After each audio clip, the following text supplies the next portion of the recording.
Bonjour à vous, ici Fabien Arnoux, votre coach pour vous libérer d'une relation toxique avec un pervers narcissique. Dans cet audio, nous allons voir 3 clés pour détecter les mensonges du pervers narcissique. Mais avant d'aller plus loin, si vous n'êtes toujours pas abonné à la chaîne YouTube, c'est le moment de cliquer sur s'abonner et sur la petite cloche juste à côté pour être tenu au courant de mes prochaines vidéos ou mes prochains audios concernant les stratégies pour vous libérer de ce type de relation hautement toxique. Voici la première clé que je vais partager tout de suite avec vous qui va vous permettre de détecter assez rapidement si le pervers narcissique que vous avez en face de vous est en train de vous mentir, est en train de construire un mensonge ou pas. La première chose qu'on va pouvoir faire attention et être attentif, c'est le regard. Le regard du pervers narcissique qui va chercher finalement à vous regarder droit dans les yeux.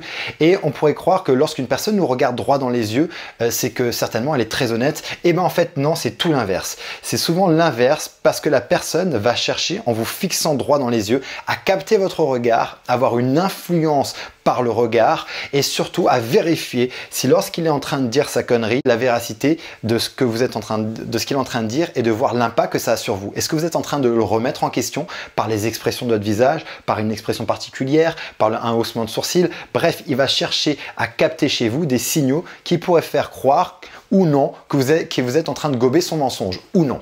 Donc, il va vous regarder vraiment droit dans les yeux, intensément, pour faire en sorte de vérifier où est-ce que vous en êtes dans votre capacité à accepter ce mensonge ou pas. Donc ça, c'est un premier élément.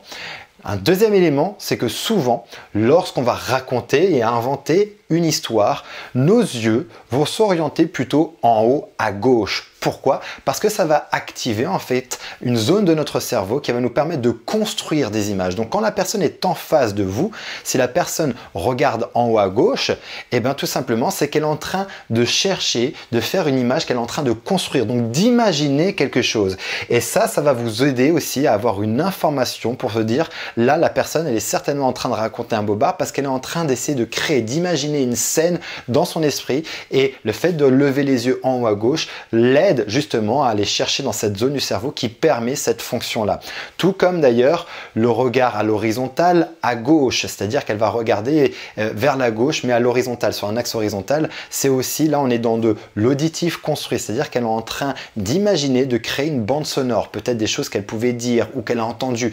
Et donc c'est quelque chose qu'elle va imaginer, qu'elle va créer. Et ça va vous donner l'information que la personne est potentiellement là, en train d'imaginer, de créer quelque chose, et donc que ce n'est pas la vérité. Voici déjà 2 points importants à prendre en compte. La troisième chose qui est quelque chose d'assez intéressant à faire, et vous verrez que là on va vite rentrer dans les incohérences de l'histoire de la personne, c'est une fois que la personne a raconté son bobard, c'est finalement de lui demander de raconter son histoire de la fin au début. C'est-à-dire que vous allez lui demander en lui posant des questions, attends, j'ai pas bien compris en fait. Tu me dis que en fait, tu es arrivé à 20h30, c'est ça au final? Oui, à 20h, mais avant là, alors j'ai pas bien compris. Rappelle-moi, t'as fait comment pour arriver à cet endroit-là à 20h30?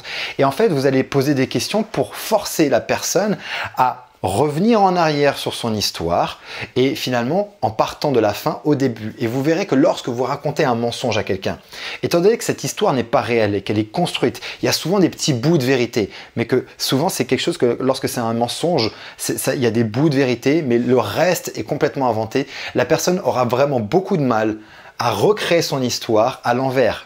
Étant donné qu'elle ne l'a pas vécu, elle est obligée de se souvenir de ce qu'elle vient de raconter, et si elle vous a donné beaucoup d'informations, elle sera en difficulté pour pouvoir raconter son histoire de la fin au début. Et donc vous allez pouvoir avoir plein d'incohérences. Et c'est là où vous allez pointer le doigt sur toutes les incohérences parce que la personne sera carrément incapable de raconter son histoire de la fin au début de la même façon avec les mêmes détails parce que c'est du pipeau. Voici en tout cas 3 éléments qui vont te permettre de détecter les mensonges du pervers narcissique. Je redonne les 3 éléments clés. Premier élément, c'est le regard qui va partir en haut à gauche pour tout simplement aller chercher une information qui va construire, une image qui va construire et donc qui potentiellement est en train de raconter quelque chose qu'il est en train d'imaginer.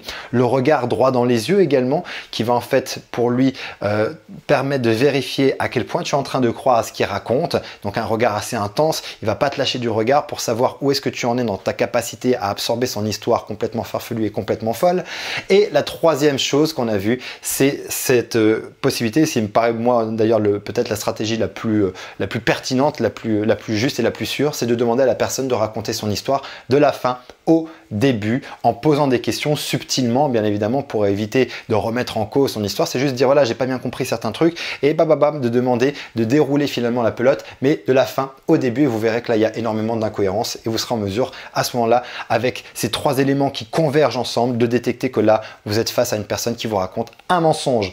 N'hésite pas à me mettre dans les commentaires des exemples où tu as pu coincer le pervers narcissique en plein mensonge et le mettre face finalement à ce mensonge-là, et peut-être d'autres stratégies que tu connais, que tu pourrais partager juste en dessous de cette vidéo pour aider un maximum de personnes et à aider la communauté de cette chaîne à avoir des éléments pour pouvoir détecter ces mensonges-là. N'hésite pas à mettre ça dans les commentaires.